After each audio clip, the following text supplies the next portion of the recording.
Gitinguhan karon sa Police Regional Office 7 nga hingpit na nga mad-drug cleared ang mga dapit dinhi Central Visayas o 100% sa dili pa matapos kining tuig 2024. Mato ni Police Brigadier General Anthony Aberin, ang direktor sa PRO-7 nga subay sa pagkikalayon sa ubang mga law enforcement agencies ug sa katilingban.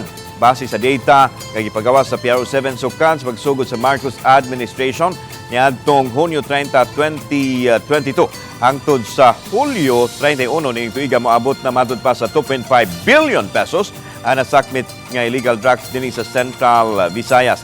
Giklaro hinoon sa opisyal nga ang rehiyon usa lang ka transshipment point diin gikan sa kauluhan ng supply sa drugas ug usab ang pakig-alayon sa PNP sa BJMP sanglit kasagaran matud pa sa mga dinakpan adunay kontak sa mga PDL nga anaa sulod sa bilangguan.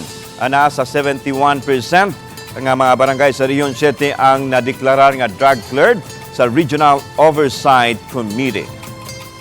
After the assumption of our President, President Ferdinand Bongbong Marcos Jr., we were able to confiscate more than 2.5 billion pesos worth of illegal drugs, and we have arrested more than 17,000 drug personalities.